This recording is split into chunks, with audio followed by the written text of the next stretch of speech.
I'm going to get started by welcoming everyone. Welcome to Wat Tung. Nice to see everyone here this morning. Welcome to everyone who's joining online as well. This is our group learning program where each Sunday and Wednesday I come together with students, helping them to understand the path to enlightenment. What I do is I start with meditation and guiding you guys in a meditation session. And then afterwards, I'll provide you guys a talk from this book, Developing a Life Practice, The Path That Leads to Enlightenment. We're in chapter 22. We go chapter by chapter each Sunday. Chapter 22 is titled Mental Health, a Modern Day Delusion. This is where you learn about things like ADHD, ADD, bipolar disorder, schizophrenia, bulimia, anorexia, all these types of things that right now people think are a disorder or a defect of the brain can actually be improved through training of the mind. By training the mind, you can actually eliminate all the symptoms and difficulties that an individual experiences as a result of what's being labeled as a disorder or defective brain or a problem with brain chemistry. So I hope you guys to be able to understand that as part of the teachings that I'll share with you guys today. If you'd like to join in meditation, the way that I start this is with some chanting to be able to ease into the meditation. This will actually help you to get more benefit out of the meditation itself. If you'd like to chant along, we have chanting sheets over there on the cabinet. You're welcome to help yourself to a chanting sheet. During the lifetime of the Buddha, he used chanting as a way to help his students to be able to remember his teachings. Every 2 weeks, his students would come together and they would recite his teachings orally. So he used this as a learning tool, as a learning device. So you can see that this isn't a rite, ritual, ceremony, worship, or prayer, or anything like that. There's none of those kinds of things in the teachings of the Buddha. If you're seeing those kinds of things associated with his teachings, that's not his actual teachings. He didn't teach any of those kinds of things. Everything that he taught is all about training of the mind. So if you decide to chant along, what you'll notice is that you'll experience more benefit as you ease the mind into meditation, because it kind of helps prepare the mind for meditation. That's how we use it today. If you look at the English translations, you're going to see a lot of appreciation, gratitude, and respect for the Buddha. And because of this, I don't think the Buddha even created these chants himself. They were probably created by his students either during his life or after his death, because the Buddha wouldn't have walked around and said, here, chant these chants to me out of respect for me. This would be ego or arrogance if someone did this. And by the time you get to enlightenment, you don't have that in your mind. You don't think of yourself as being above people or below people. You just look at everybody as being equal.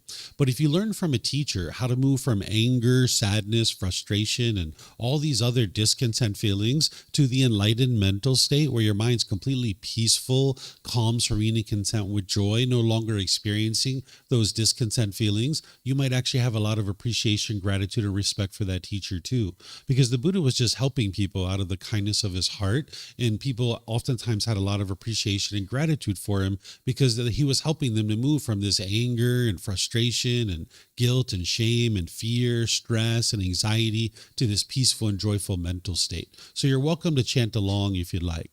Once we're in the meditation, after the chanting, I'm going to be providing you some guidance where I'll essentially be teaching you and instructing you how to meditate while we're actually meditating together.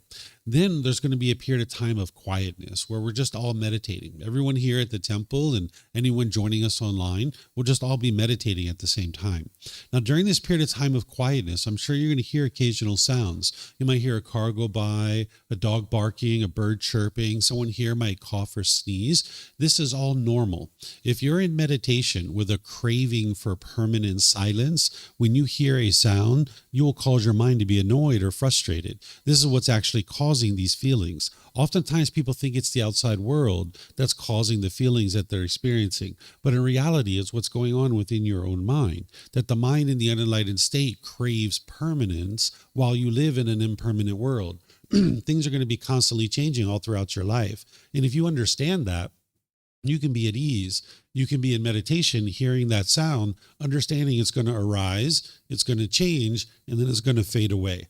And you can be at ease and be peaceful and joyful as part of your meditation, understanding that the world is functioning exactly the way it was intended to function. Then we're going to come out of meditation with some more chanting. And then that's where I'll start today's class, helping you guys to understand this topic from chapter 22. In terms of your body position for meditation, there's 4 positions that the Buddha taught: seated, lying, standing, and walking. And you would learn these different positions at different times in order to be able to train your mind. It's kind of like having a certain tool belt, a certain, like,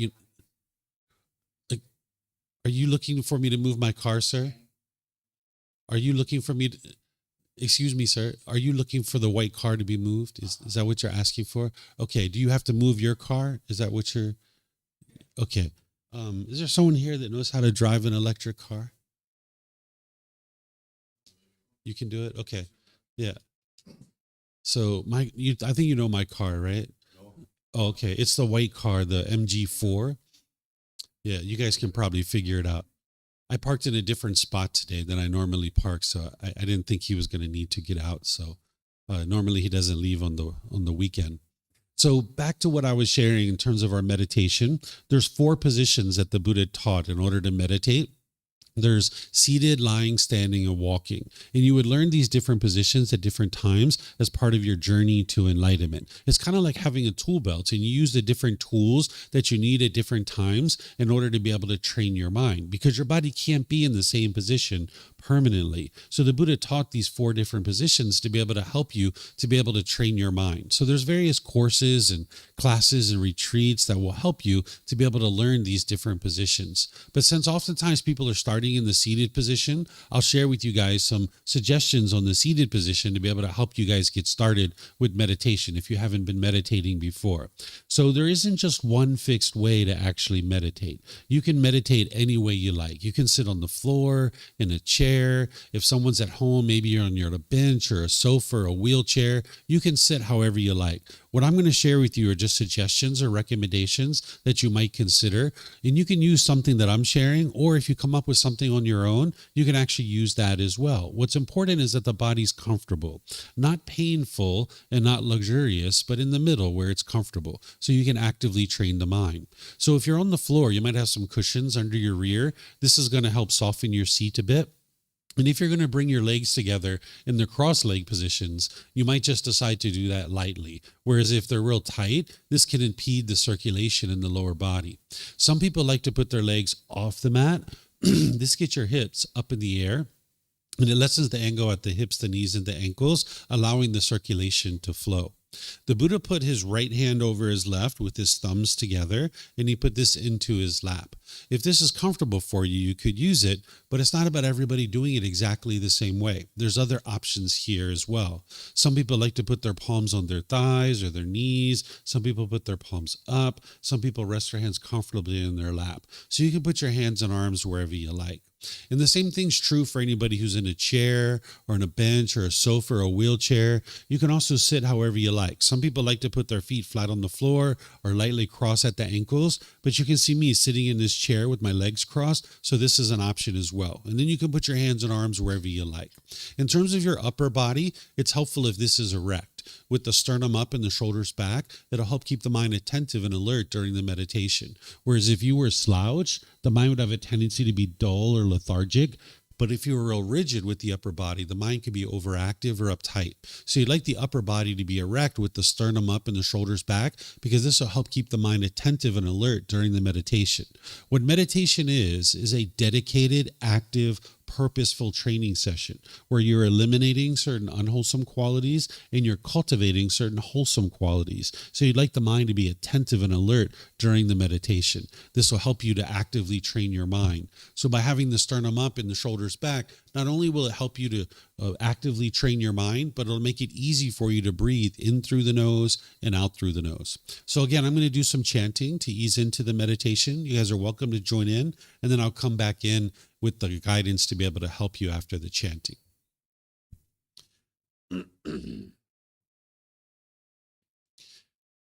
Arahang Samma Sambuddho Mahakeva Bhutang Mahakavanang Apivateyami Savakato Mahakavata Tammo Dhammang Namasami Supatipano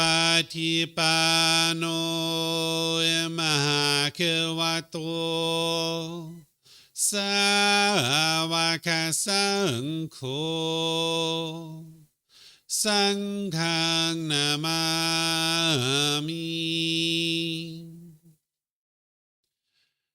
นะโมตัสสะภะคะวะโตอะระหะโตสัมมาสัมพุทธัสสะนะโมตัสสะภะคะวะโตอะระหะโตสัมมาสัมพุทธัสสะนะโมตัสสะภะคะวะโตอะระหะโตสัมมาสัมพุทธัสสะอิติปิโสเอมะเคะวะอะระหังสัมมาสัมพุทโธวิชาจารนังสัมมุโนสกาโตโรกาวิตุอนุเตโรปุริสาดามาสติสัตตาตาวามนุสนังพุทโธภาควาติ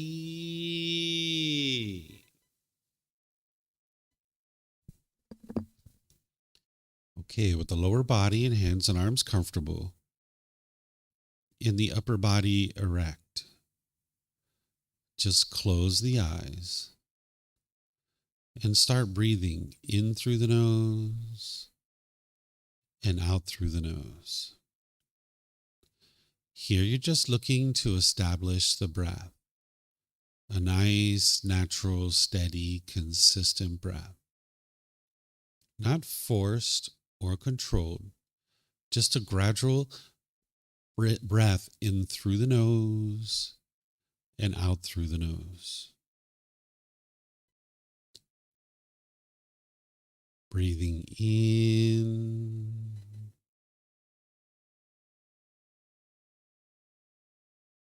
and out.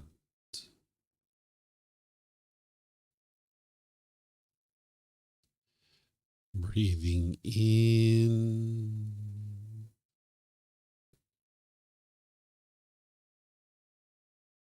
and out. Your breath may not match up with the guidance that I'm providing, and that's okay. This is your practice. I'm just here for guidance. You can use this voice as a reminder that whenever you get to the next inhale, breathing gradually through the nose, developing a nice, natural, steady, consistent breath. And then whenever you're ready, exhale out through the nose, experiencing the full breath. Breathing in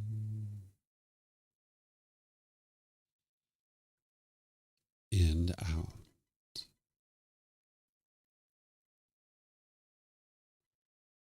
Breathing in and out.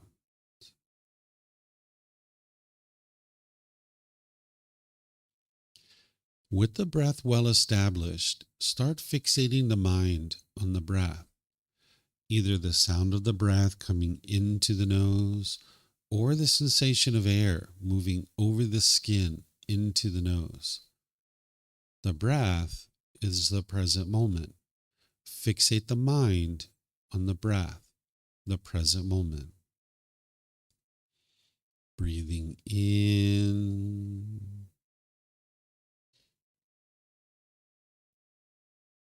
and out.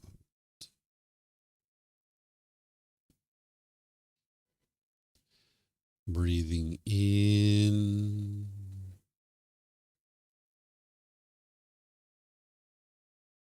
and out.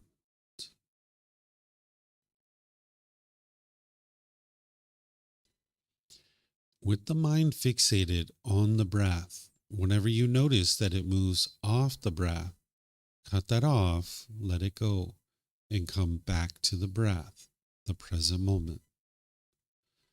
No need to observe the thought, label it, judge it, analyze it, or even try to figure out where it's coming from. Whenever you notice that the mind is moved off the breath, cut that off, let it go, and come back to the breath, the present moment. Breathing in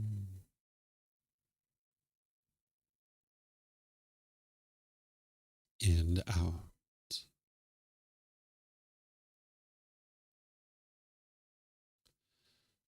Breathing in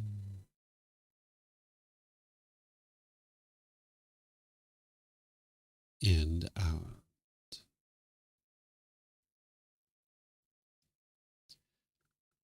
I'm going to be quiet now and let you do this work of focusing on the breath, cutting off and letting go anytime the mind moves off the breath. You have nowhere to go. There's nothing to do. No one needs you right now. This is your time to focus on the breath. Breathing in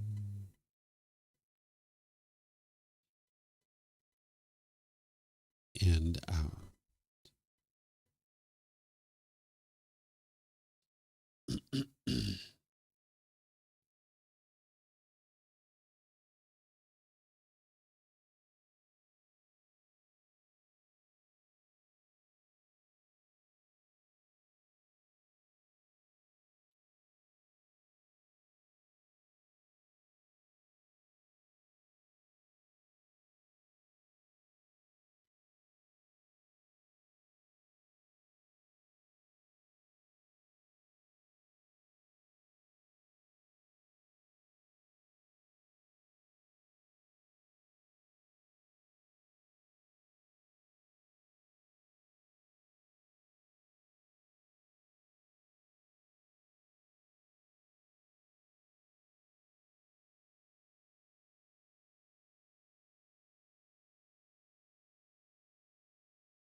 Arahang Samma Sambuddho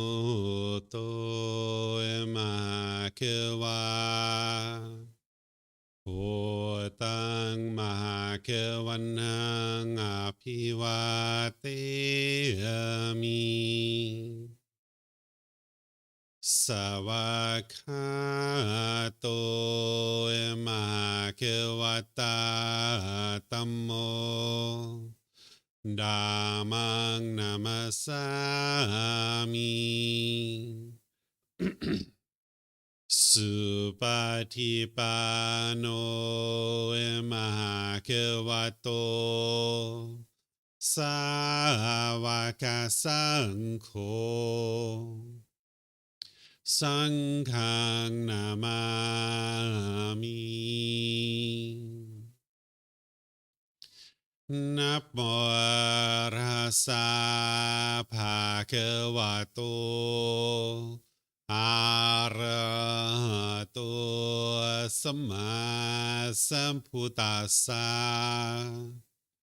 Namo Rasa Bhagavato Arahato Samma Sambuddhassa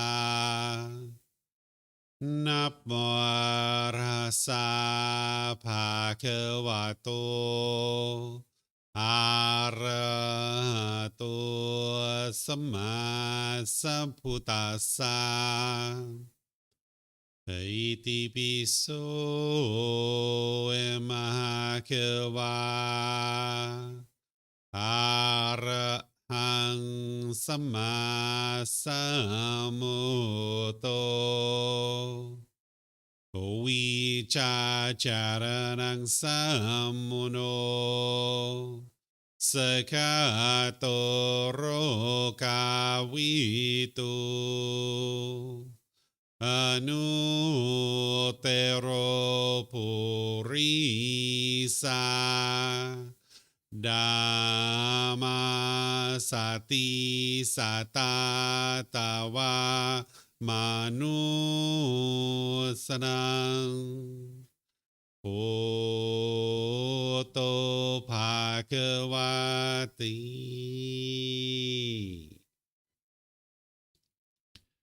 Okay, if you guys would like to slowly make your way out of meditation. Once again, good morning to all of you guys. Nice to see everyone here this morning. Welcome to everyone who's joining us online as well.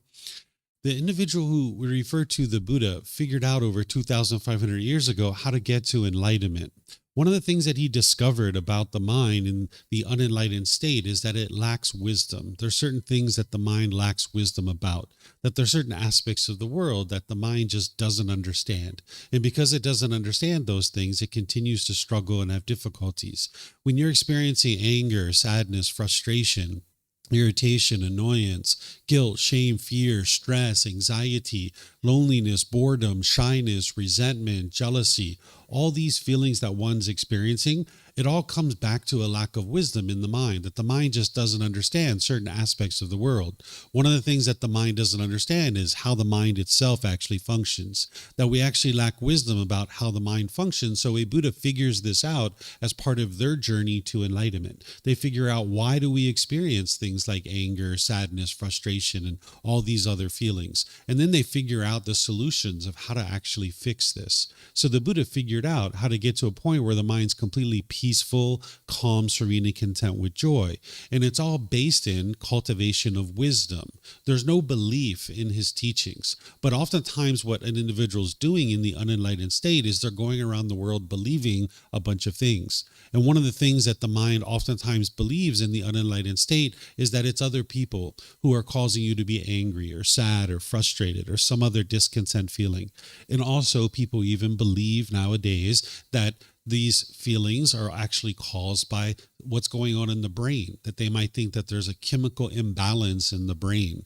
And because of this is the reason why they experience things like depression or other things that are now being labeled as mental illness or mental health difficulties or disorders. But what you can understand through the teachings of the Buddha is that there's a solution here to actually fix this. But it means that an individual needs to cultivate wisdom to be able to see the truth for themselves. You can't believe what the Buddha actually teaches. And you can't believe what other people are sharing either, because what belief is just something that you've convinced yourself to believe, or other people have convinced you to believe it. You haven't actually independently penetrated into it to be able to see the truth for yourself.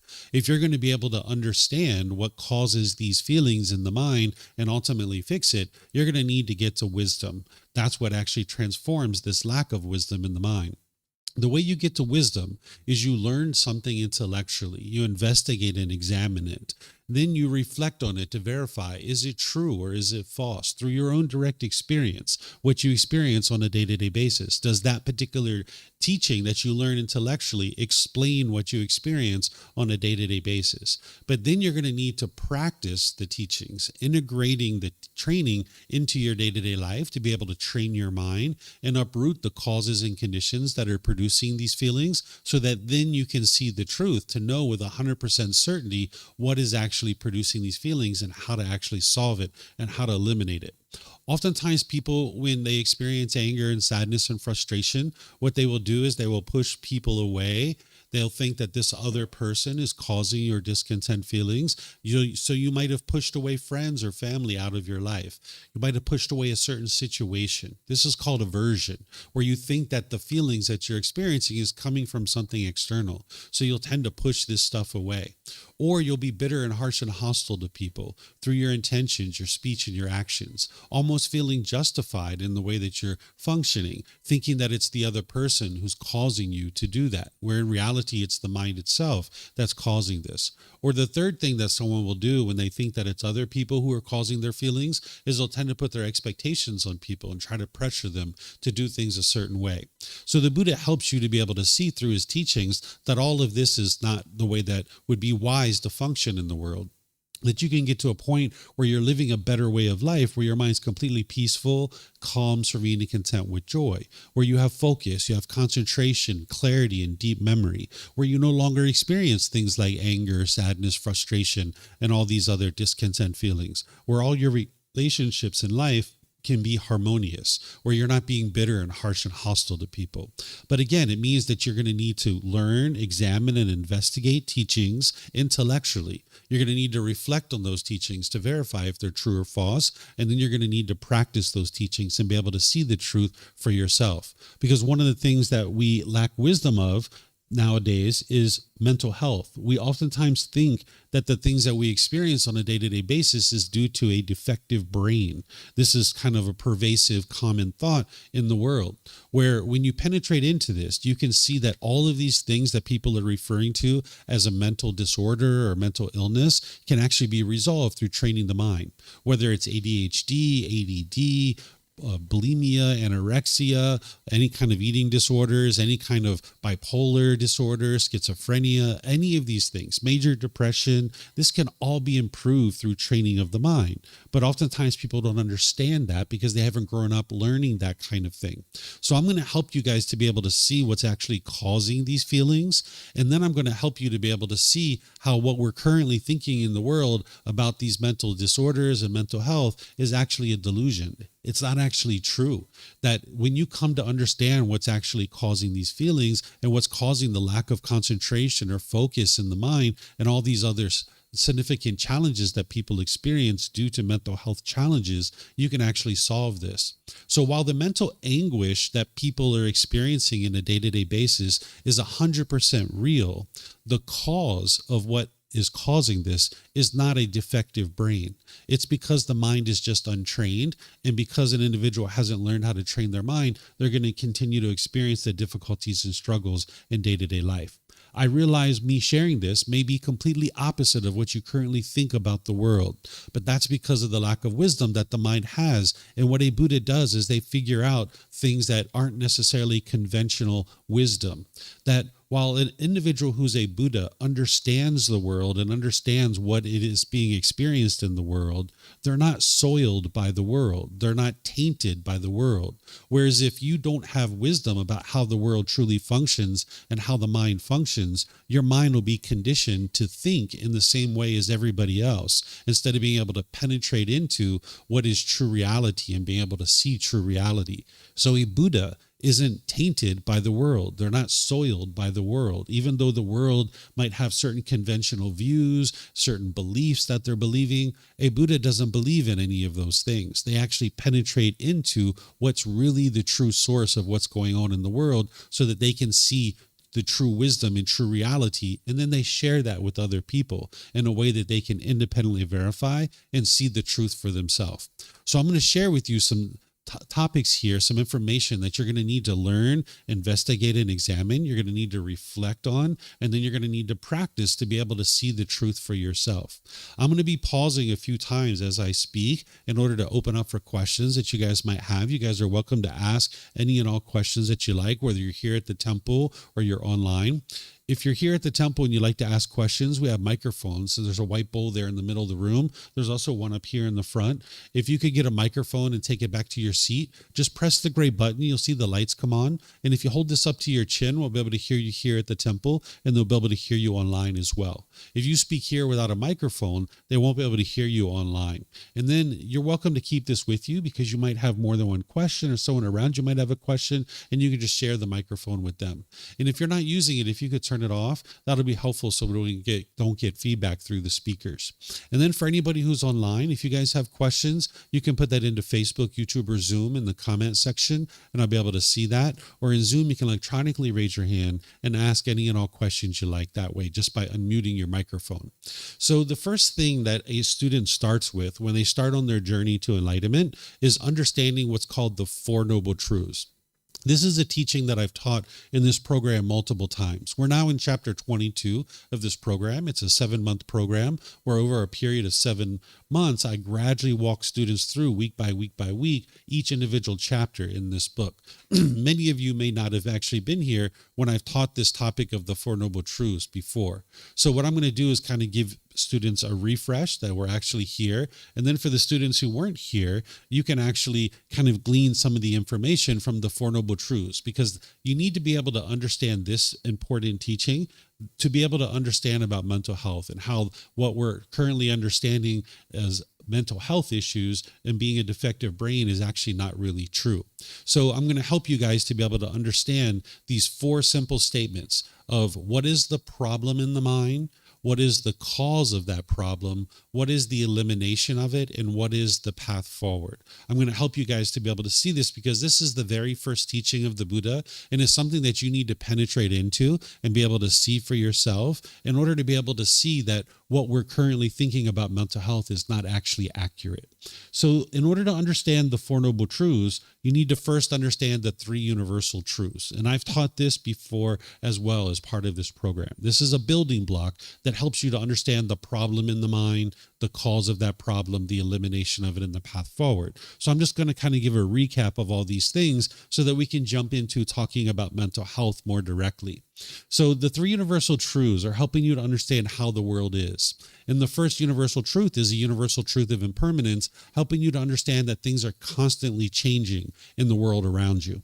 Anything that you can see, hear, smell, taste, anything that comes in contact with the body, or any thoughts or ideas that go through the mind, it's constantly changing. This is an important understanding to have prior to understanding the Four Noble Truths. And you need to independently verify this to be able to see that the world is full of impermanence. It's full of change. Because when we get to the Four Noble Truths, you'll see why this is important.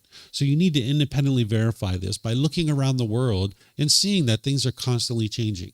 Your body's constantly changing. Your relationships are constantly changing. Your bank account's constantly changing. The weather is constantly changing. Where you live is constantly changing. Everything around you is constantly changing.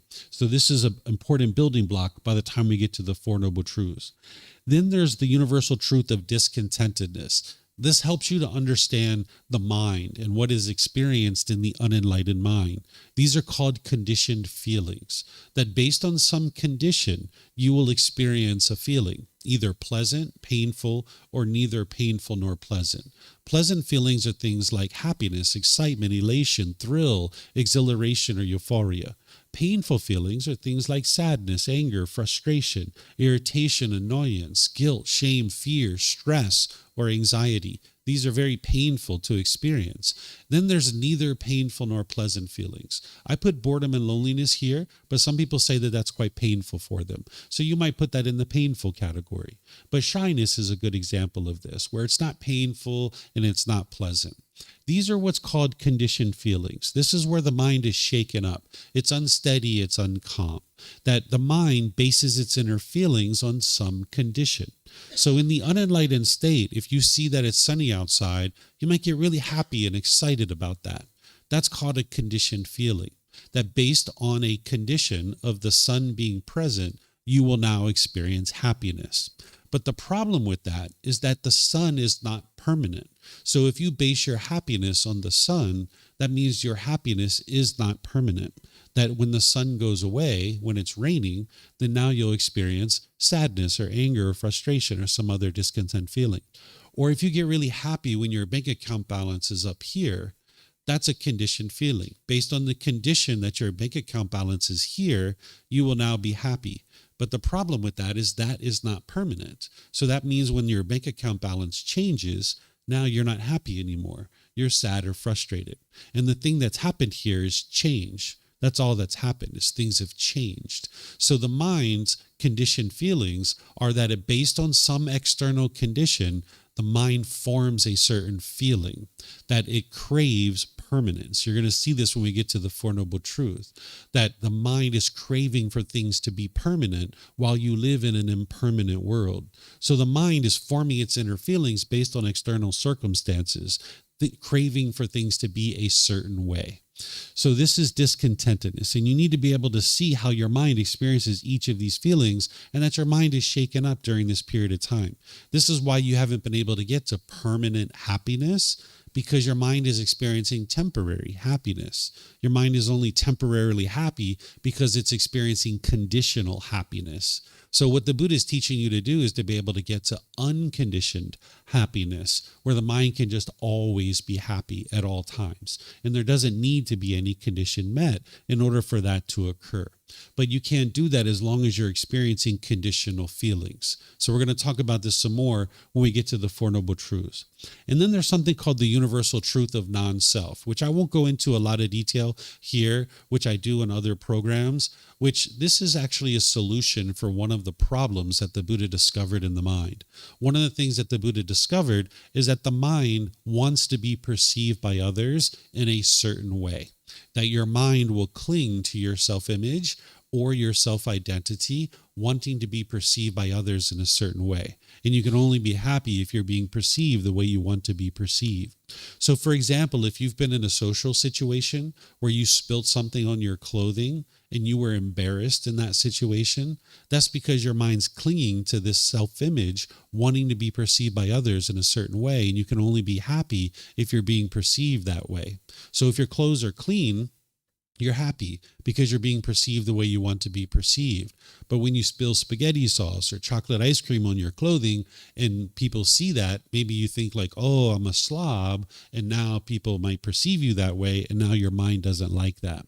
Or maybe if you looked in the mirror and you saw a pimple or a wrinkle or a mole, or you noticed that you're starting to lose your hair or that you have gray hair, you might have been shaken up by that when you looked in the mirror. This is because your mind's clinging to this self-image, wanting to be perceived by others in a certain way. And then there's also a self-identity that the mind can cling to, based on your culture, your ethnicity, your sexual orientation, your nationality, your job or occupation, of who you think you are as a person. So if you cling to this idea of like, I am American, or I am Chinese, or I am Mexican, or I am Brazilian, I am Canadian, I am Lithuanian, any of this I am, if you cling to that as who you think you are, when you're in a restaurant and two tables over, somebody is saying something very fondly about your nationality, you'll get pleasant feelings. But when you're at a restaurant and two tables over, somebody is saying something degrading and disparaging about the nationality that you're holding on to in your mind, you will now experience the difficulties and struggles because there's going to be anger and frustration that comes into the mind. You can't control what other people say and what other people do. All you can do is control your own mind. So when you have what's called personal existence view in your mind and you haven't realized non-self and you're clinging to this idea of who you think you are, in some situations you're going to get pleasant feelings, in other situations you're going to get painful feelings. So for example, if someone said to you, wow, you're so beautiful, you're so handsome, that shirt really brings out the colors of your eyes, you get really happy and really pleasant feelings about that perhaps. But then it's only a matter of time before somebody says, where did you get that haircut? Are you going outside looking like that? Right? And now you experience the painful feelings. So this universal truth of non-self is helping you to be able to understand that there is no self, that this body is not you, it's not who you are as a person, and this identity that you're holding on to in your mind is not you. You can train your mind to let all this go and no longer be wanting to be perceived by others in a certain way. And just understand some people are going to perceive you in a loving, kind, warm, and gentle way, and other people are going to absolutely hate you and think you're the worst person that's ever existed on the planet. But that hatred is coming from their own mind. It's not coming from your mind. It's not coming from what you're choosing to do. And you'll see that in the Four Noble Truths. So the mind can get to a point where you realize non-self and you realize that this body is not you and this mind is not you. So these are building blocks that I usually walk students through piece by piece, helping them to see how to independently verify this. You need to be able to learn this and intellectually understand it, but then you also need to reflect on it to verify that it's true so you can see the truth for yourself. Then I teach students what is craving, desire, attachment, because this is the underlying cause of what's producing the discontent feelings. When we see the Four Noble Truths, you'll see that this is actually what's causing the feelings, that the mind is having craving, desire, attachment. The mind is longing, yearning, chasing after the objects of its affection, thinking that the next new shiny object waiting around the corner is going to provide some lasting satisfaction. So the mind chases it and chases it and chases it and chases it. The mind thinks something external is going to provide lasting satisfaction.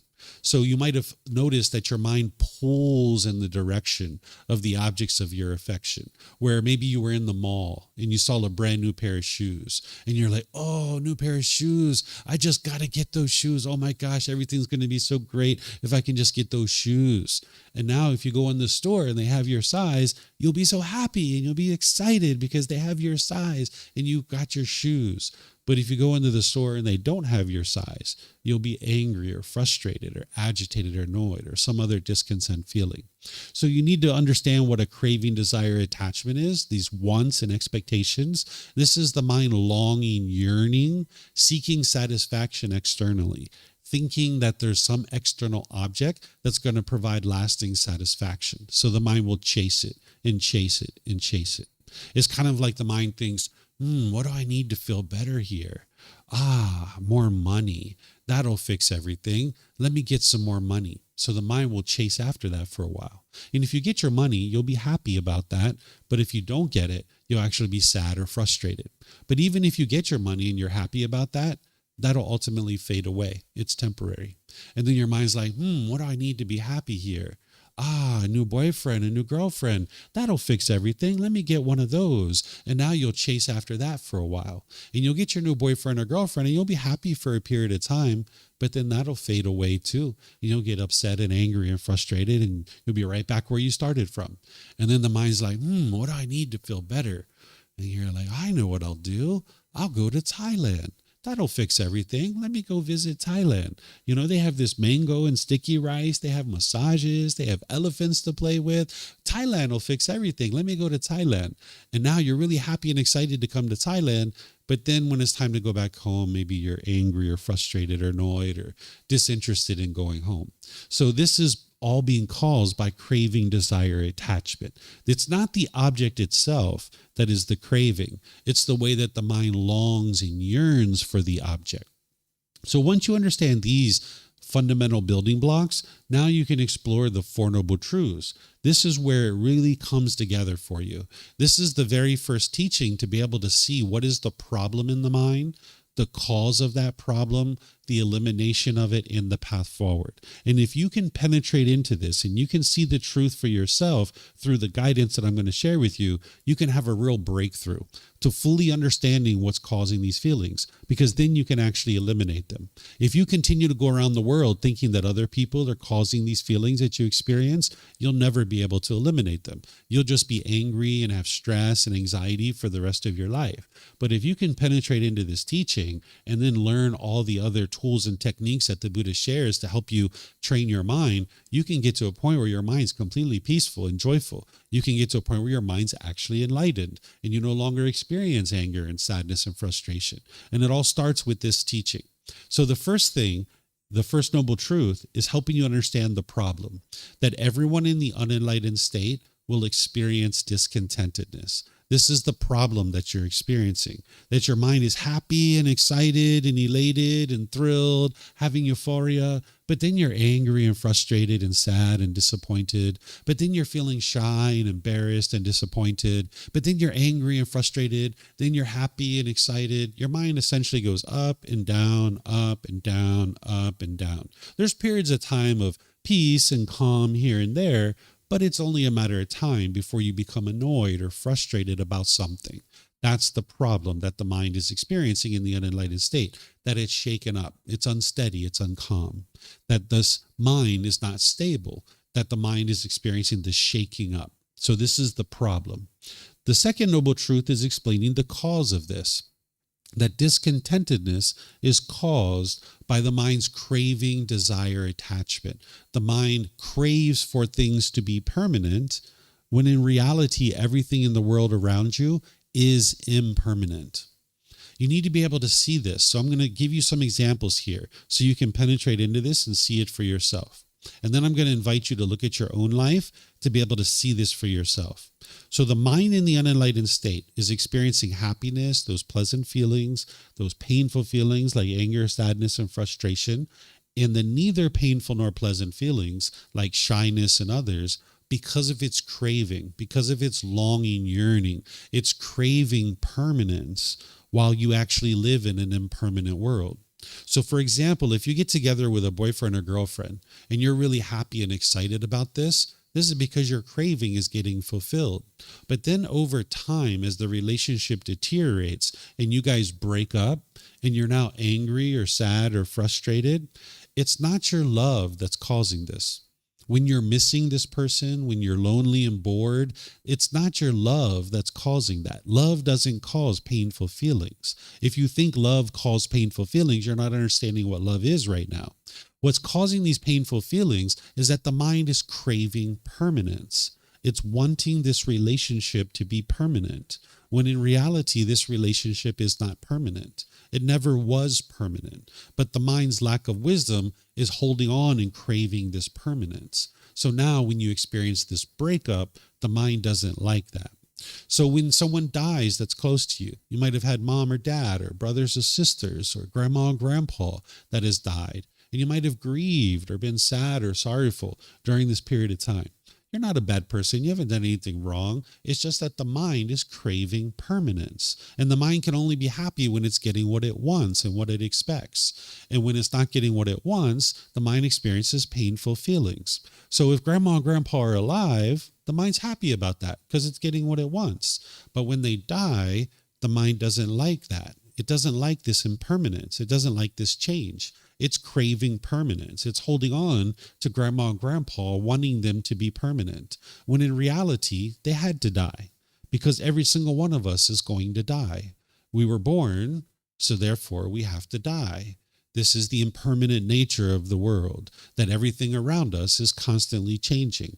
But with our craving for permanence, the mind can only be happy when it's getting what it wants and what it expects. So therefore, when you experience the death of this person close to you, with the mind holding on, it's craving this permanence and it's not getting what it wants. You can see this at a wedding. If you've ever been to a wedding, you can see people sometimes grieving or sad or sorrowful because somebody's going off into the world with someone else. And maybe mom or dad or brothers and sisters are holding on and they're craving permanence. And now when they see this person going off into the world with someone else, the mind's holding on and craving permanence. They're thinking that person is my brother. It's my sister. It's my child. And now this person's going off in the world with someone else, so they might grieve or be sorrowful. This isn't love, because if you love the person, it's like, hey, that's wonderful. They're starting a new relationship. They're starting a new life with this person. That's outstanding. Or you might have seen this if you've ever been dropped off at school, or if you've seen kids being dropped off at school when they're very young. You might see the parents crying, or you might see the children that are crying. Again, it's not love, because if you're sending your child off to school, that's a wonderful thing. They're going to get education. Right? But the parents' minds are holding on, and the child's mind is holding on. It's craving permanence. And now when the mind is experiencing this impermanence, the mind doesn't like it. I'll give you some other examples that don't involve relationships, because you might actually be able to see it more closely this way. If you got a brand new car, something that you've always been wanting to get, and you saved up your money for a really long time, and now you purchase this car, and you drove it off the parking lot and you parked it at a store, and you went inside and you came out and you have a scratch on your car. If you get angry or frustrated there, it's not the scratch that's causing it. And it's not the person who scratched the car. What's causing the anger and frustration is the craving for permanence. The mind's craving this car to look permanently beautiful when it's not possible for this car to be permanently beautiful. The paint's going to fade. The tires are going to need to be changed. The upholstery is going to get ripped and torn. It's only a matter of time before this car experiences some type of change. So when your mind's holding on and craving permanence, when you experience change, the mind doesn't like that. So one of the ways to say this is that the mind craves permanence. Another way to say it is that the mind doesn't like impermanence. It doesn't like change. If you look at your life in the times where you've had struggles and difficulties the most, you will see that it's when things were changing in your life. When you were changing living locations, when you were changing jobs or occupations, when you were changing your relationships, whenever things were changing in your life, these were the most difficult periods of time, because your mind doesn't like change in the unenlightened state. It craves permanence. So one of the ways to say this is that the mind craves permanence, but another way to say it is that it doesn't like impermanence. It doesn't like change, but you're in a world full of change. The world around you is constantly changing. So you need to see this for yourself. You can't believe me. You can't believe what I write in books. You can't believe what other people say. You need to relate it to your own experiences. So what I would like to do is invite you to take a moment where you've recently been angry or sad or frustrated or some other discontent feeling, and think about this situation. It could have been this morning. It could have been yesterday or last week. Look at that situation with these fresh eyes. What was it that you wanted? What did you expect? What were you longing, yearning for? And if you would have gotten it, you would have been happy. But because you didn't get what you wanted, your mind was angry or sad or frustrated or some other discontent feeling. If you can see this, you can have a real breakthrough to being able to see how it's your own mind that's causing these feelings. And if you have trouble with this, let me know, because I will help you. There's been plenty of people over the years that needed help to be able to see that it was their own mind that was causing these feelings. I'm sure you've been in knockdown, drag out arguments where you've been trying to adamantly convince somebody that they have to stop doing what they're doing, or else you're going to continue to get angry and frustrated. That's not to say that other people aren't doing things unwise, because there's certainly plenty of people in the world that are doing things that are unwise. But that's not what's causing your anger and frustration. What is causing the anger and frustration is the mind is craving permanence. It wants everybody to do it this way. And if people do things this way, you'll be happy. But when they don't do it that way, you'll be angry or frustrated. This is the mind craving permanence. Everybody needs to do it this way, and you can only be happy if they do it this way. So when you don't understand that it's your own mind that's causing these feelings, that it's your own craving, desire, attachment, you'll tend to become unskillful. You'll tend to push people away, or you'll push a situation away. This is called aversion, where you're thinking that the problem is external, and if you push this person away, it'll solve your problem. So you might have pushed away friends or family out of your life, but you can see that that didn't solve the problem. Because if they were the true cause of your problem, when you push them out of your life, you would be peaceful and joyful from that point forward. But that's not what occurred. When you push those people out of your life, you still get angry, you still get frustrated, because you haven't solved your problem, because the problem is inside one's own mind. It's not the outside world. Or the second thing you'll do when you don't realize that it's your own mind that's causing these feelings is you'll tend to be bitter and harsh and hostile to people through your intentions, your speech, and your actions. It's almost like an animal growling and roaring at another animal, trying to fear it into doing things your way. Or the third thing you'll do is you'll tend to put expectations on people and try to pressure them to do things your way. And people might actually be doing this to you too, where they're pushing you away. They're being bitter, harsh, and hostile to you, and they're putting their expectations on you. Because what the mind does in the unenlightened state with its lack of wisdom is it's trying to create this little bubble where everybody does things your way. And if people don't do things your way, you push them out of your bubble. Or you become bitter and harsh and hostile with them, trying to fear them to do it your way. Or you'll put your expectations on them and trying to pressure them to do it your way. So the mind can overcome this, but you need to be able to see what the true cause of the problem is. Because if you keep blaming other people for what you're experiencing, you'll just keep pushing people away, being bitter, harsh, and hostile to them, and putting expectations on them and trying to pressure them. And if you're doing that to others, then people are going to do that to you too. They're going to push you away. They're going to be bitter, harsh, and hostile to you. And they're going to put expectations on you and trying to pressure you to do things their way. So the third noble truth helps you to be able to see there's a solution for this. That if you come to understand that it's your own cravings, desires, attachments that's causing these feelings, then the third noble truth is explaining to you that you can eliminate this. You can eliminate the discontentedness by eliminating the longing, the yearning, the chasing after the objects of your affection, forming your inner feelings on some external object. Sometimes when I share that, students say, well, if my mind does that, if I eliminate my craving, desire, attachment, won't my mind swing to the other side where I'll be dull and lethargic and complacent? It might, but that's not what the Buddha is teaching you. The Buddha is teaching you to come to the middle. So if your mind swings over here, you need to use the tools and the techniques that the Buddha teaches you to bring it over to the middle, where you can pursue your goals, objectives, or interests through wise decision-making, with enthusiasm and with ambition, but without forming your inner feelings based on whether you get that thing or not. Right now, if you have a goal, and if you accomplish it, you're happy, and if you don't accomplish it, you feel angry or sad or frustrated, that's not actually a goal. That's a craving, desire, attachment. That's the mind longing, yearning. A true goal is something that you can work towards, and you can maintain your happiness and peacefulness whether you accomplish it or not. Because if you understand that the world is impermanent, that means in some situations, you're going to be able to accomplish your goals. In other situations, you're not going to be able to accomplish your goals.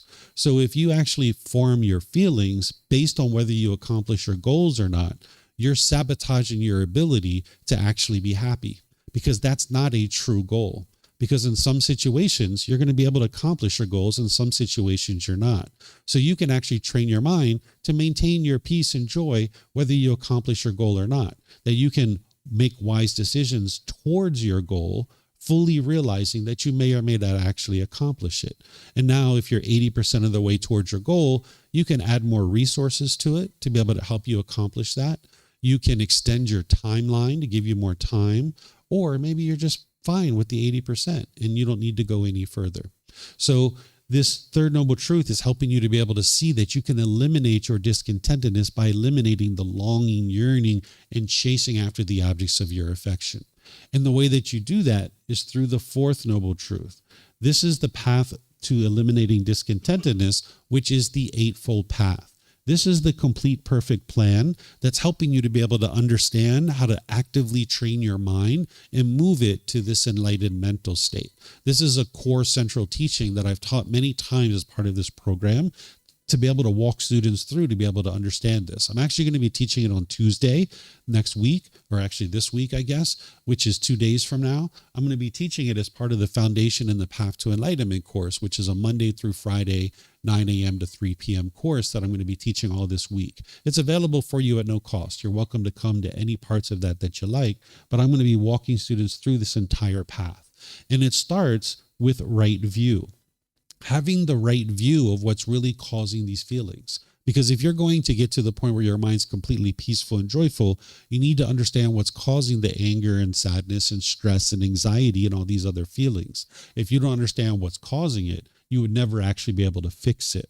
So wrong view would be to blame other people for the feelings that you're having. But right view is to be able to look inward and do this inner work, this inner growth, this inner development, to be able to transform your mind with the tools and the techniques that the Buddha taught. So I'm going to pause here before we start talking more about mental health and modern mental health practices, because I would like to give you guys an opportunity to ask any questions about the Four Noble Truths or the Three Universal Truths or anything else I've been teaching, because it's really important that you have this breakthrough to be able to see what's causing these discontent feelings. And if you're having difficulty seeing this, let me know. We can talk about any number of scenarios, and I can help you to be able to see how it's the mind itself that's causing this. This isn't about guilt or shame or who's to blame or who's at fault. That's not what any of this is about. This is about being able to see true reality, to be able to see what's actually causing these feelings, so that then you can apply the tools and the techniques to actually fix it. Because the Buddha is essentially empowering you to be able to see with wisdom what's causing these feelings, so that then you can fix it. So do you guys have any questions on these here that I've been talking about? Remember, we have the microphones. And for those of you guys online, you can put this into Facebook, YouTube, or Zoom, or you can raise your hand in Zoom and ask any questions that you like. Anything you guys would like to ask?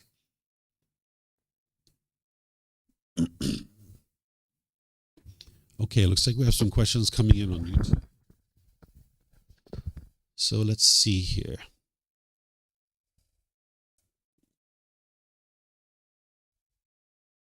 The question is, would it be wise to also learn that some people in your life tend to have behavior that are unwise? Yeah, there's always going to be people in the world that are having certain unwise behavior, but it's the mind itself that is craving for everyone to do it a certain way that is causing the discontent feelings. Because what the unenlightened mind has is, not only does it have craving, desire, attachment, and the things that we've been talking about so far, but it also has ego. What ego is arrogance and pride, measuring and comparing, thinking of yourself as being superior to others or inferior to others. And because of the mind's ego, thinking that it's superior to other people, the mind's ego will look down on somebody and it'll think that my way is the right way and everybody else's way is the wrong way. Instead of understanding that there's actually multiple wise ways to do things in the world. There's not just one way to do things. But in the unenlightened state, with the mind's craving for permanence, the mind will think there's only one right way to do things, and it's my way, and everybody else's is the wrong way. So that's where the mind's craving permanence and wanting everybody to do it your way, where in reality, there's multiple ways to do things. But there's also multiple unwise ways to do things too. And people will do things unwisely, but that's your mind craving permanence if you get angry in that situation, where you're craving for everyone to do it a certain way. There's more here. Somebody's talking about gaslighting, manipulative behavior, or words, or lying. If you understand the mind, how the mind works, it's impossible for somebody to quote unquote gaslight you, right? Gaslighting is where somebody's trying to make you think that somehow you're insane, that you're not really seeing what it is that you're actually seeing, that somebody's maybe trying to convince you to think of things in the way that they want you to think about things. But if you're actually looking at the truth and you're able to see true reality, nobody can manipulate you into doing anything whatsoever. It's your own decisions that are leading to any particular result that you're experiencing.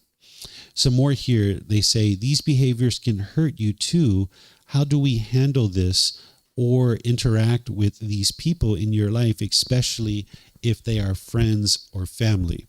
So it's not your friends or family that are hurting you.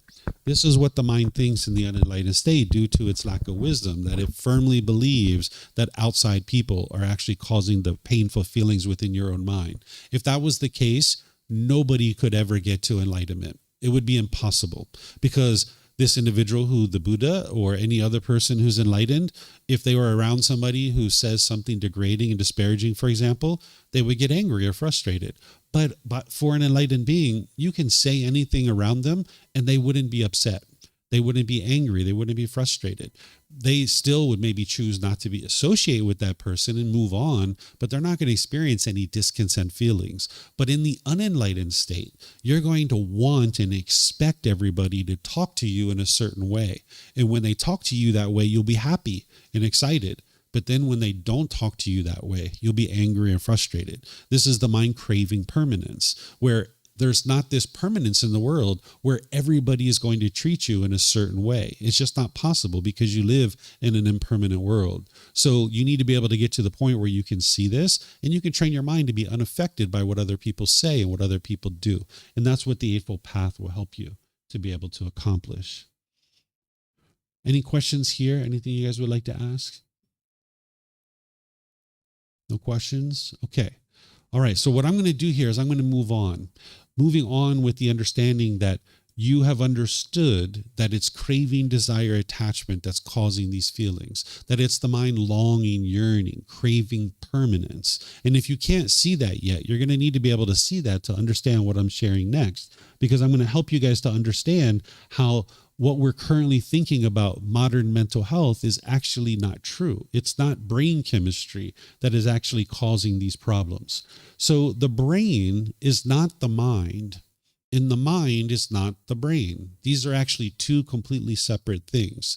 The brain is the physical organ that's in the body.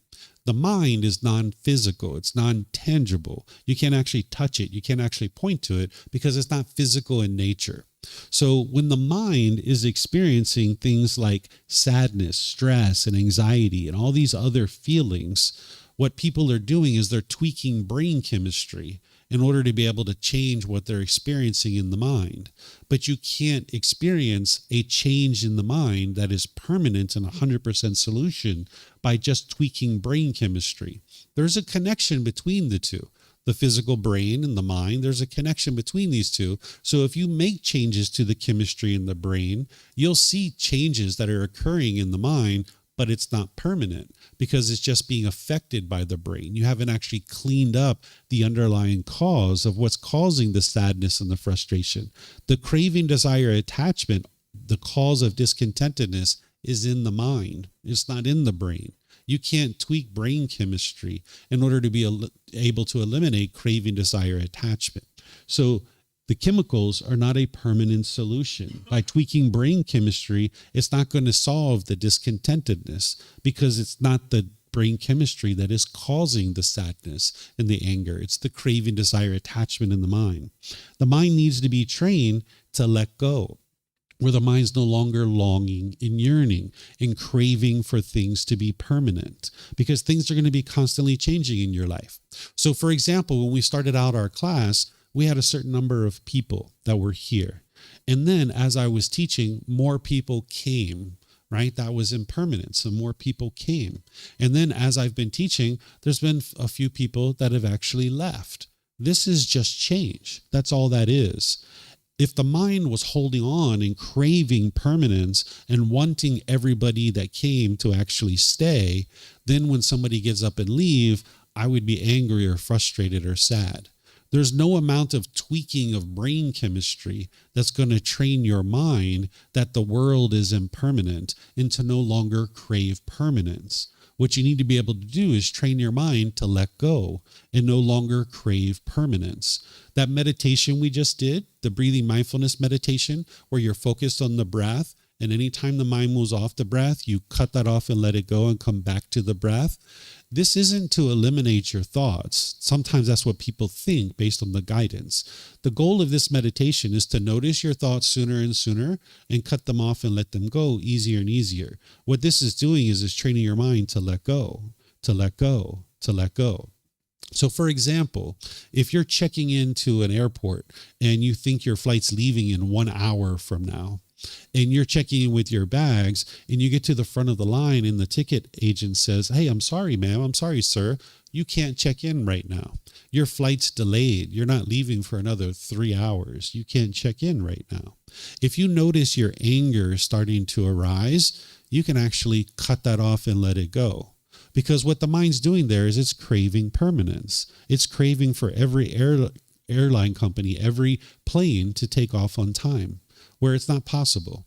Every plane is not going to take off on time. There's going to be maintenance issues, crew issues. There's going to be weather issues. If you travel enough, there's going to be a delay with your flight.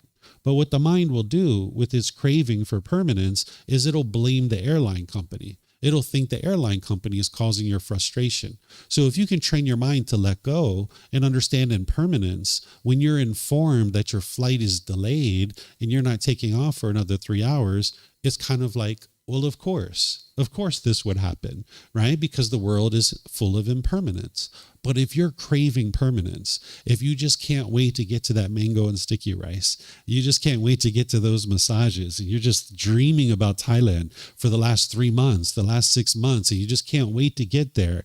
When you show up to the airport and they say your flight's delayed, you'll be angry, you'll be frustrated. But if you can train your mind to let go and realize that, well, of course there's a delay. No big deal. I'll just sit here in the waiting area for 3 hours, or I'll just go get some food at the restaurant, or I'll take a walk around the airport and check out the airport and see what's going on here. No big deal. I'll just spend my time here, right? You can reside peaceful and joyful. But if you have a craving, if you're longing, yearning, and you just can't wait to get to where you're going, you'll be angry and frustrated. So there's no amount of tweaking of brain chemistry that's going to train your mind to understand the wisdom that the world is impermanent and that you need to train your mind to let go. It's not possible to tweak brain chemistry to be able to solve that. No matter what it is, whether you've experienced certain situations in your past, like, for example, sometimes people think that mental illness is a result of childhood trauma. They might think that based in their past, they had certain experiences. Maybe you were physically abused, or maybe you were sexually abused at different times. It's really unfortunate that these things occur, but this is what occurs in the world, unfortunately, because people are making unwise decisions. And now in the present moment, if you're thinking back to your childhood and you were longing, yearning for a particular childhood and you didn't get that childhood, you'll have painful feelings. You'll be sad. You'll be frustrated. I grew up in a very turbulent environment. I would have liked my childhood to be very different than it was when I was growing up. But nonetheless, that's the type of childhood that I had, and I learned a lot from that situation. And for a long time, I was very angry. I was very frustrated because of the type of childhood that I had. But that's what I had. That's what I experienced. I can't go back and change that. All I can do is understand that that was the childhood that I had, and don't long and yearn for something different. If I continue to long and yearn for something different than what I received, I would be angry and frustrated, because you can only be happy when you get what you want. I've never met any child that has agreed with their parents 100% of the time. Let me take a survey here. How many of you guys have agreed with 100% of every single thing your parents ever did in their life and all the decisions they made? Anybody? I didn't agree with my parents. I'm just raising my hand to show you guys. Nobody? Right? So you're never going to agree 100% with what happened in your childhood. And of course, some of us have more difficulties and struggles than others, but it's your mind longing, yearning for something different, right? It would have been nice to have a different childhood, but that's not the childhood that I had. I had a very turbulent childhood. The only thing I can do is make things better. So my son, he's having a very different childhood than I had. very, very different childhood, right? So he's being raised in a different way than what I was raised. And he would probably even tell you that he disagrees with things that I'm doing and things that his mom's doing, right? Even though I would consider what we're doing an improvement upon what we experienced. So in childhood, we experienced things that we would have rather not have occurred. But the fact is that those things did occur. So what we're doing when you're experiencing painful feelings in the present moment is you're looking back to the past, longing, yearning for things to have been different. The mind didn't get what it wanted, what it expected. And because the mind didn't get what it wanted or expected, in the present moment, you're forming painful feelings based on having not gotten something in the past. So this is the sadness that is being caused by the craving, desire, attachment to have had something different in the past, certain expectations that weren't met. So this is coming from the mind. It's not coming from the brain. It's coming from the longing, yearning for what's happened in the past. Even things like bipolar disorder. If you're familiar with this, people will label someone who goes really high up into this excited state, and then they might drop off into this sadness or anger or frustration. They call this the bipolar disorder, or some people used to call it manic depression, where the mind's going up and down and up and down and up and down. The mind's not stable and steady. All of this is being caused by craving, desire, attachment. This manic phase that an individual goes into where they're really excited, they will oftentimes be pursuing lots of sex or shopping or drugs or alcohol or things of this nature. And your mind's going up into this manic stage. But eventually you can't sustain that any longer. And then the mind crashes and it goes into what's called a depressive state or a sad state. This is all from craving, desire, attachment. There's no amount of tweaking of brain chemistry that's going to actually fix that. So people have this belief that it's a chemical imbalance that is causing these things, where the true source of the problem is unknown. This is called wrong view, where the mind doesn't realize what's truly causing these difficulties and struggles. You can get to right view, where you understand that these discontent feelings is from an untrained mind, and that the mind just needs to be cultivated and trained. And now through doing that inner work, you can overcome the difficulties and struggles of things like this. So some things to think about is that if there's a defect in the brain, we would observe that all populations of people in the world would have those same defects across all populations of people. Humanity and the human mind couldn't have truly become defective in just a few decades, because that's really what's happening with this proliferation of mental disorders, of people thinking that they're mentally ill or mentally sick because they're having a defect in the brain. But the human brain, if it was truly defective, we would see all populations of people that would actually experience the same thing. But that's not what we see. We don't see a mental health crisis here in Thailand, where we see in the Western world we're having mental health crisis, right? If the modern mental health practices are helping, we would see the number of cases and the number of people with mental illnesses declining. Because if we've got a problem with the human brain and we figured out what that problem is, and now we figured out a solution and we've implemented that solution, we should see the number of mental health cases gradually declining because we've solved our problem. But that's not what we see. We actually see the proliferation of what people are describing as mental health disorders and mental illness. If the modern mental health practices are actually helping in solving a real problem, where we see these mental health practices practiced the most in those places, we would see that those people are the most mentally stable and mentally most fit populations of people in the world. So, for example, places like the USA, places like Britain, places like Australia. These are places that are practicing these modern mental health practices. If these were actually working and it was actually improving mental health, these people would be the most mentally stable people in all of the world, because we've got a problem, we've implemented a solution, and now we would see a lot of mental stability in those populations of people. So you need to ask yourself, is that what we see? do we see the people in the USA, people in Britain, people in Australia, are they the most mentally fit, most mentally stable people in the world? Are they making wise decisions that's leading to wholesome results in day-to-day life? So you need to be able to look at those kinds of things. Western culture doesn't understand and isn't practicing things like the three universal truths or the Four Noble Truths or the Eightfold Path. Western culture doesn't understand that it's the mind itself that's causing these feelings. What we tend to be taught as we're growing up is that it's the outside world that's causing these problems. So we grow up with wrong view because people blame us for the feelings that they experience. So our mind adopts that thinking that it's the outside world that's causing these feelings, where in reality, it's the mind itself that's causing them. You can learn and practice these teachings to create a well-trained mind and a stable mind. And that's how you'll see that what I'm teaching you is true.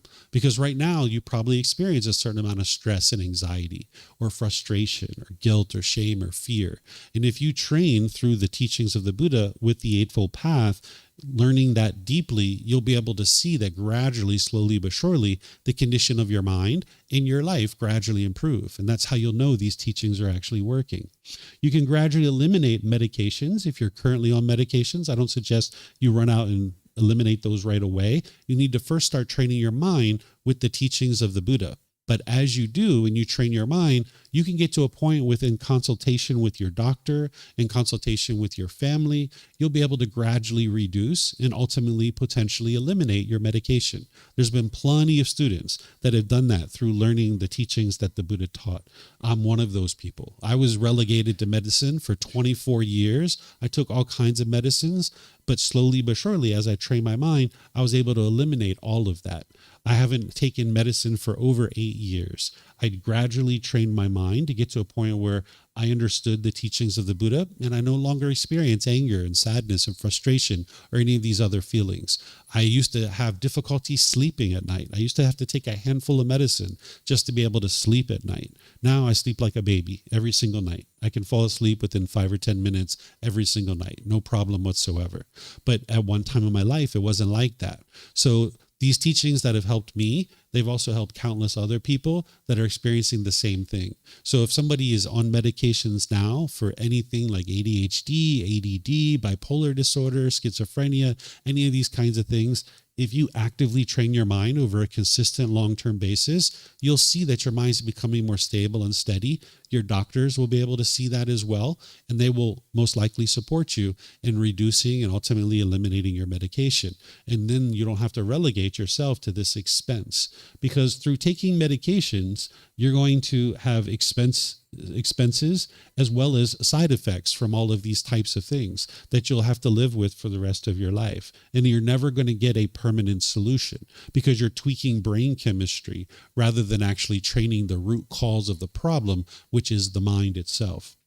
You'll know that it's the right time to decrease or eliminate your medication as you're seeing gradual improvements. Nobody can tell you when the right time would be for you to do that, but you'll be able to see it for yourself because you're going to see the internal stability of your mind improving. You're going to see your focus and your concentration improving. You're going to see your relationships improving. You're going to see situations where you used to once get angry and frustrated. You don't get angry and frustrated in those situations anymore. And you'll know that your mind is getting more and more stable through training it with these teachings. So I'm going to pause here. I have a few more things to share with you guys, but I'd like to pause here and see if you guys have any questions on anything I've been sharing. Anything you guys would like to ask? No questions? Okay, I don't see any questions here either. Okay, so the last thing that I have in this particular chapter is I have this chart to be able to help you guys see modern mental illnesses that are being diagnosed and how they're connected to the teachings of the Buddha so that you can see how to actually resolve this. So someone who's diagnosed as ADHD or ADD, their mind is lacking concentration, it's lacking focus. this can all be trained. It's not the brain that's causing that. It's just that the mind has never been trained to have focus and concentration, particularly nowadays in today's world, that oftentimes we're looking at our devices, we're jumping from one thing to the next, to the next, to the next. The mind never gets used to just being focused and concentrated. That it's almost like a racehorse, that if you had a racehorse that was racing around a racetrack, when it goes to the barn, it doesn't calm down. It's all hyped up because it's been racing around the racetrack. So if you do this with your mind, where every day you're constantly looking at social media for extended periods of time and you're jumping from one thing to the next, to the next, to the next, your mind has never gotten the training that it needs to be focused and concentrated.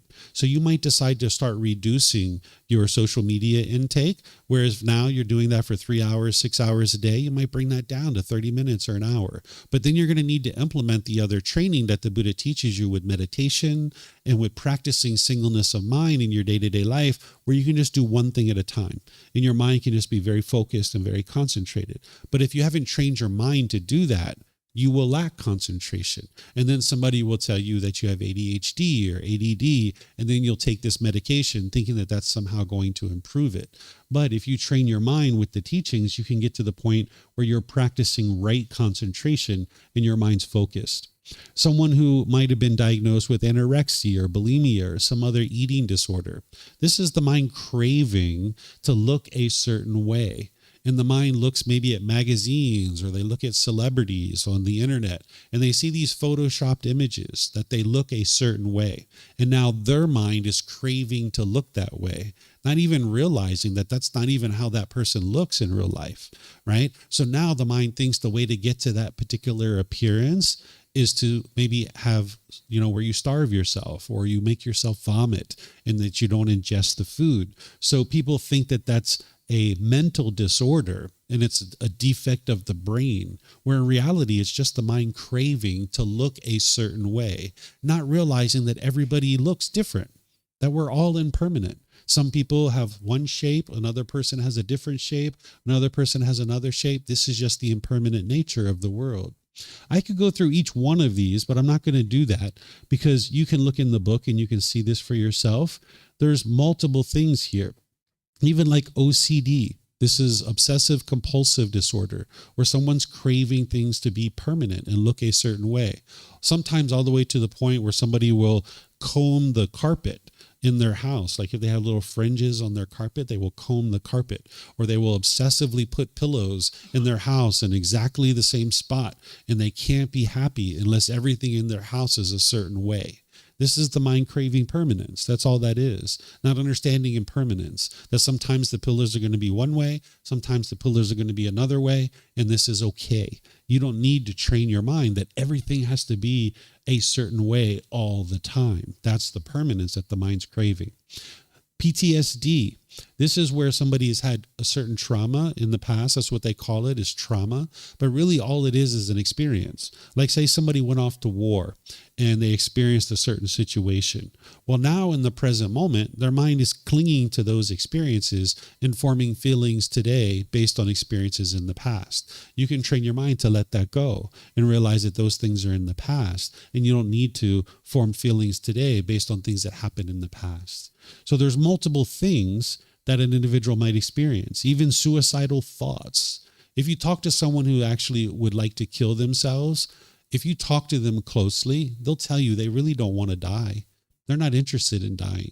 They just would like to get rid of their painful feelings. They're having all these painful feelings and they don't know how to get rid of them. And they think the only way to solve that is to kill themselves, which it doesn't actually solve the problem. So when you actually apply the solution, you can get to the point where you don't experience those painful feelings and you're no longer interested in killing yourself because you understand how unwise that would be, right? So this is a chart that you can actually learn about, and you can ask me questions if you guys would like. So this is everything that I have to share with you guys today. Is there anything you guys would like to discuss? Anything you'd like to ask about? Diego, you have a question? I could tell. It was brewing. Yeah.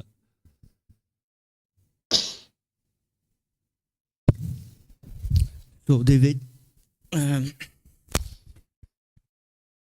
I have been a researcher and I did some PhD and it's not review. but I've been researching for a long time, and especially in this neuropsycho area. So this for me, it's not my first time learning about this, but it's always more complicated to me to understand because I would like to know.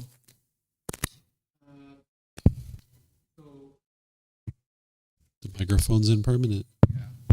Just like the Buddha Like said. in a enlightenment, in a person that it's learning and on the way, if a person that understood already the enlightenment or feel the enlightenment, if, for example, if I put on his water a cocaine and this person experience a brain mixed, because the cocaine or another drug is going to mix your brain with some chemicals. This person is not going to feel different things because she understood the enlightenment even on cocaine. It's not like the choice of her that to use cocaine, because she would not do this choice because she understood it's not wise. Sure. But in this case, for example, Sure. because my question is in the opposite way, when the brain has some chemical disorder, because this can happen, it's the body is biological, that you can have some disorders about hormones and chemicals. So this person also would feel something like anxiety, depression, or different feelings because of the chemical of the brain. Okay. So this is another big misunderstanding, that people think it's hormones or chemicals of the body that is producing anxiety and stress and these kinds of things. It's not actually true.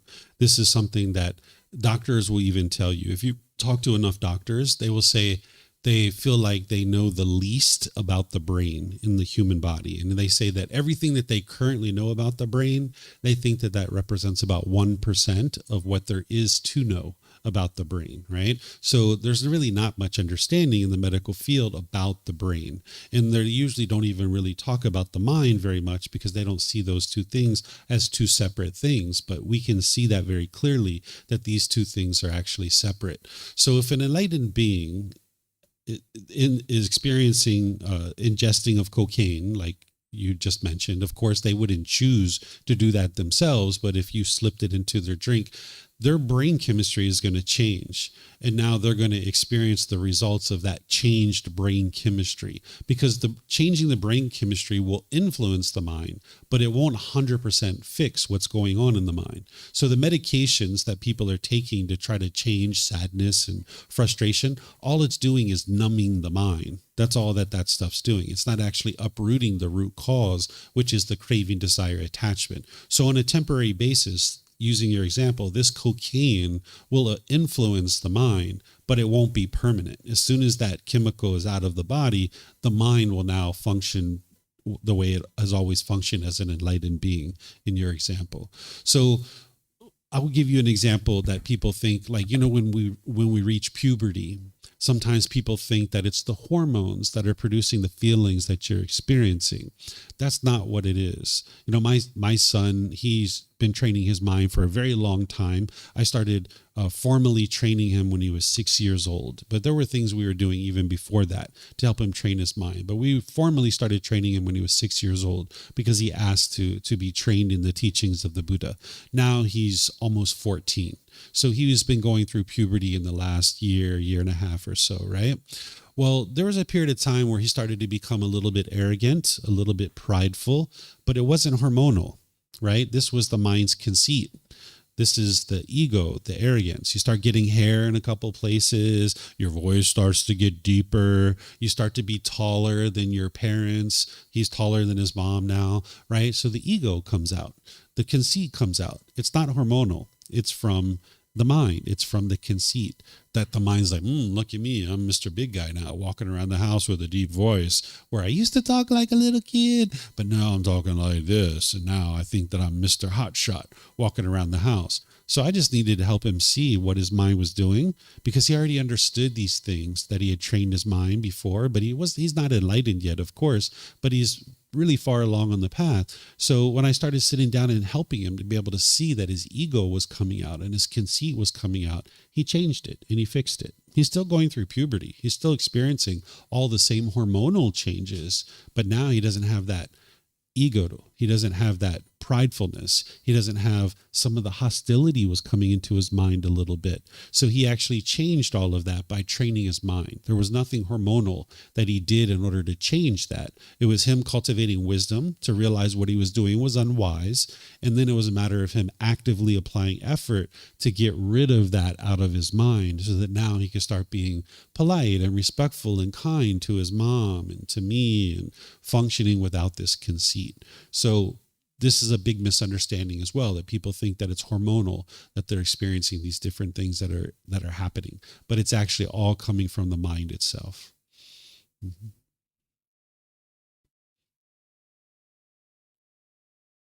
But David, there is the hormones. It's like even that the hormones, they are in the body of a teenager much more than in an adult, and this is biological. You can just see on the blood. So the hormones is there. So understand that the training the mind can be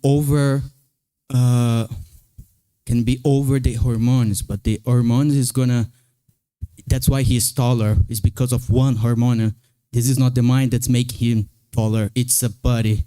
The body, the brain liberate a hormone, and this hormone is going to make the cells grow. This is biological. The hormones is there. So I understand that training the mind on a teenager can help and can make him not be so the ego and everything. But we cannot say that there is no hormones. There is no like a change in the body. The body is changing. The brain and the organs are changing. So there is the chemicals there. I understand that the mind need to be trained, but we cannot say that there is no hormones. I didn't say there's no hormones. No, I don't know. I said it's not the hormones that are causing the changes in the mind. When someone's becoming arrogant and prideful or egotistical, that's coming from the mind. It's not coming from the hormones. The hormones isn't what's causing the conceit to arise in the mind. So I didn't say there's no hormones. There are hormones in the body, but that's not what's causing the mind to experience what it's experiencing. That can all be influenced through training of the mind. And I gave you that example of my son, that when he started experiencing the hormones and he started getting taller and he started changing his voice, this was the change. And now when his mind was experiencing this change, it produced not from the brain, not from the hormones, but within the mind, his conceit came up. That's where he started thinking he was above his mom or he was above me, right? And now we just need to help him say, hey, look, we're all the same. You don't need to put yourself above people. You can just talk nice and kind and polite and respectful. And now after talking to him about that just a couple of times, because he had already learned that in the past, but after talking to him about that a couple of times, he changed his conduct. But the hormones are still there. He still got all those same hormones, but what changed was he got rid of his conceit, right? So the hormones are there, but that's not what's causing the conceit to arise or the anger or the frustration. He was starting to be a little bit irritated with me on certain situations, and I was helping him see that it was just his craving. And then once he got rid of that, now he's back to the way he was before, which was very polite, very respectful, very kind, very loving, and thinking of everybody as equal instead of putting himself above people. Mm-hmm. Other questions you guys have?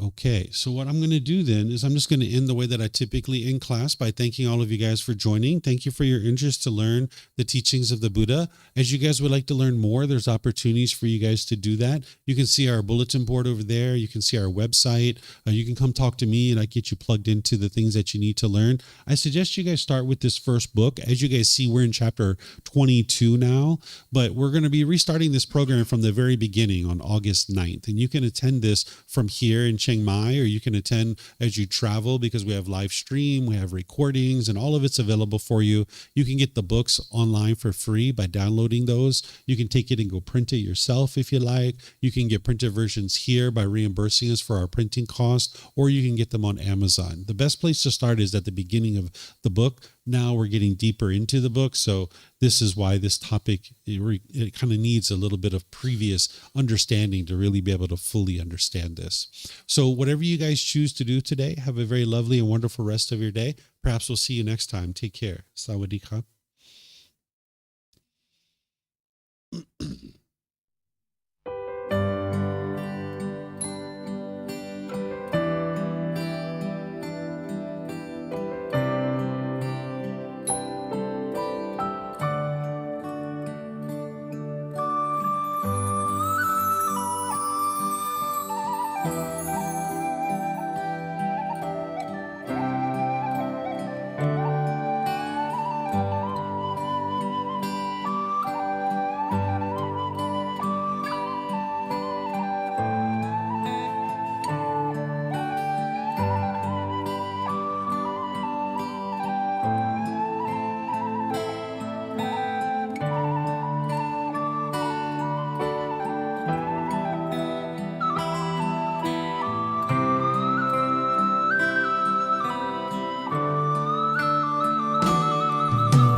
Thank you again for watching. Enjoy your meditation. Look forward to seeing you online and answering any questions that you might have. Thank you so much.